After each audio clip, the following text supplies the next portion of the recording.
So I'm going to show you how I'm using a Remote Loopy 2 to add a couple of extra loops to my G3 board. Now this applies to whether you're using a G2, a G3 or an Atom.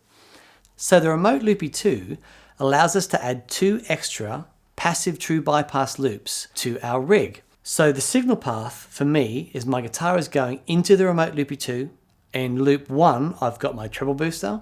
In loop 2 I've got my Peasant, which is a little valve booster from Kingsley. And then from the output of the Loopy 2, that is going into the input of my G3. And obviously with the remote switches from G3 connected to the Remote Loopy 2. So here's how it works. I've got my sound going directly into the Princeton via the CXM.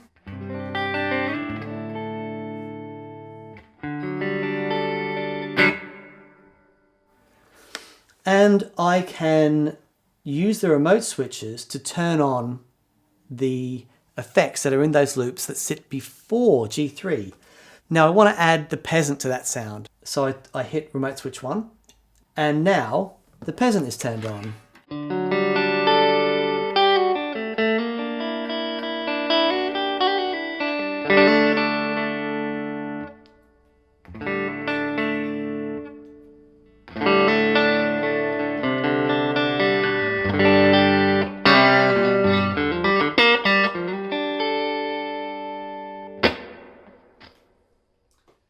So I can have that as part of a preset, or of course I can set them up on their own stompbox foot switches.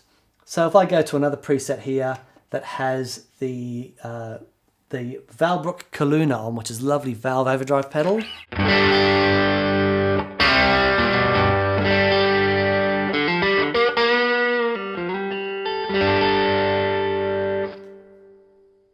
And now I can boost into the front of that by using either remote switch 1 or remote switch 2, which is going to turn those loops on and off that are sitting in front of G3. So if I want to put the Peasant into that one, foot switch 10.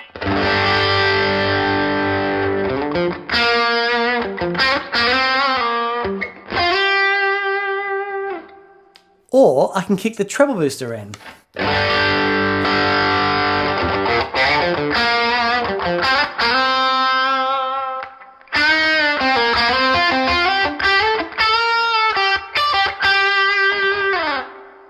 So the Remote Loopy 2 is giving me a couple of extra loops that I can program using the remote switches of G3.